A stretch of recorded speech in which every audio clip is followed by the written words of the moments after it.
Karamihan ng mga tao dito sa Pilipinas, scooter motorcycle na ang pang-araw-araw na pangunahing ginagamit bilang pang-service sa trabaho, sa opisina, panghatid sundo, pamalengke. Napakadali lang kasi nitong i-drive.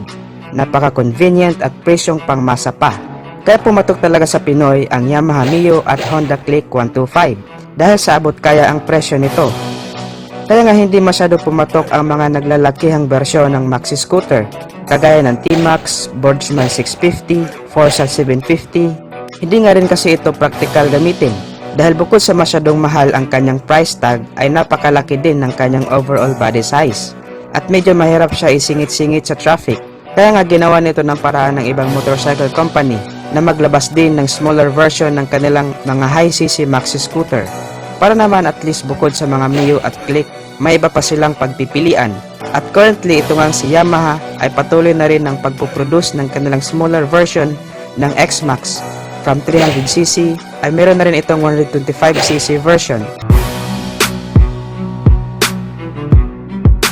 Sa video na to ay tatalakayin natin ang bagong X-Max 125 at alamin natin kung ano-ano ba ang mga pang-market nito at kung sulit din ba ang price.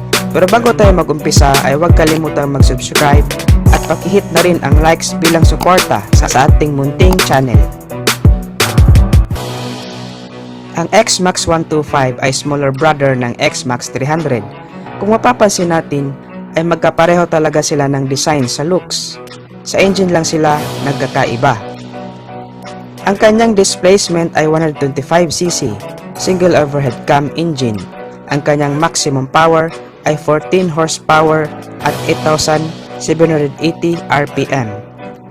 Ang sabi ng Yamaha kapag sumakay ka sa motor na to ay ma-experience mo agad ang easy handling with strong acceleration dahil na rin sa torque nito na 12 Nm at 6,500 RPM. Ganito kalakas umarangkada ang single overhead cam na type ng makina. Kaya for sure, masasapawan na talaga hindi lang ang Honda Click 125 pati na rin ang sarili nitong produkto na Yamaha Mio Series dito sa makabagong X-Max na to. Kapag nagbabiyahe tayo, papuntang trabaho or long distance driving ay hindi talaga natin maiwasan ang mabuhangin, mabasa, malangis o in short, madulas na daanan. Kaya naglagay na si Yamaha ng traction control system sa motor na to para nang sa ganon ay mapanatili pa rin ang rear wheel ang kanyang grip sa mga madudulas na kalsada for safety features na rin.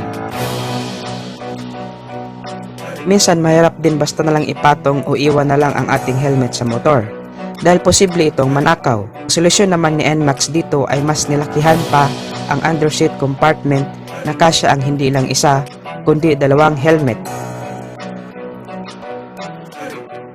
Sa looks naman ay walang duda na napakaangas talaga ang design ng motor na to. Lahat tayo agree dyan. Kahit saang anggulo mo siya tingnan ay mapapawaw ka talaga. Lahat ng parte ng motor na to ay binigyan ng importansya ni Yamaha, lalo na yung comfortability ng rider at back rider. Meron itong sporty dual seat upang maging mas komportable ang riding position ng hindi lang ang rider kundi pati na rin ang pillion rider nito. Ang quality at advanced technology ng motor na to ay pang premium talaga. Kaya kahit saan mo dalhin ay proud ka talaga at mafe-feel mo talaga ang pagiging hari ng kalsada.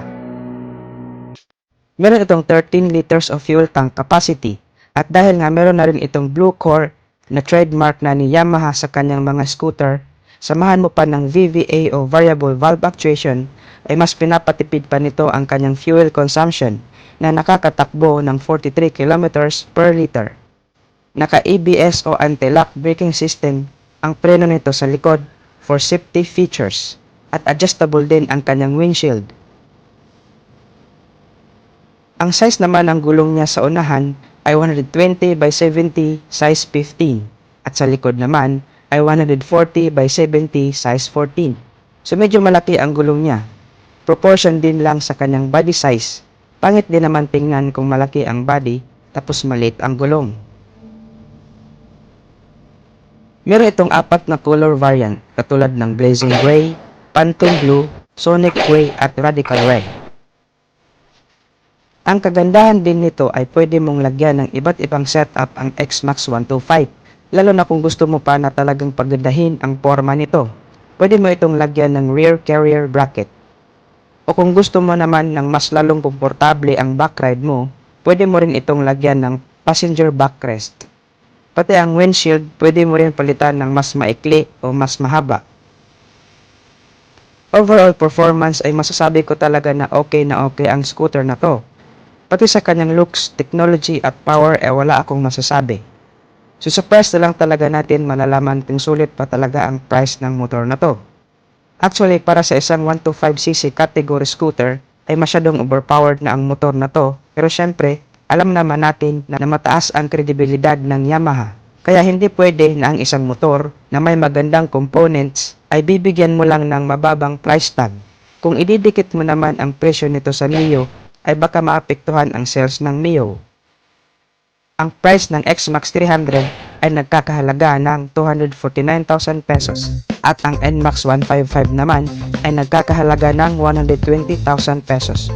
So most probably naglalaro ito somewhere sa 100 or 105,000 pesos. Hindi rin pwede na itapat natin ang kanyang presyo kay NMAX sa kadahilan ng mas mataas pa din ang engine specs ng NMAX. So kung sakali man na ilabas ito sa Pilipinas ay nagdidepende pa rin sa tao kung alin ang tatangkilikin nila na motor. Depende rin kasi ito sa pangangailangan at budget ng mamimili.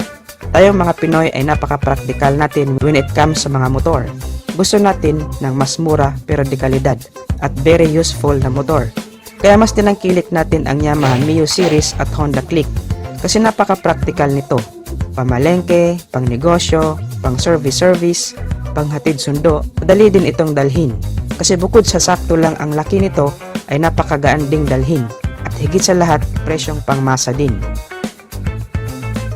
So sana lang talaga mag below 100,000 din itong si X-Max 125 para makakompete naman siya sa 125cc category ng scooters dito sa Pilipinas. So ano sa tingin nyo guys?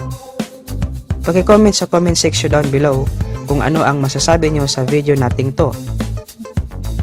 Stay tuned lang tayo mga ka-Wizard Moto dahil marami pa tayong motorcycle news and reviews na itatampok natin sa ating channel. Feel free na rin to browse my channel for more videos about motorcycle. Guys, maraming salamat sa panonood at suporta. Ang channel na to ay para sa'yo. Ride safe lang as always and God bless.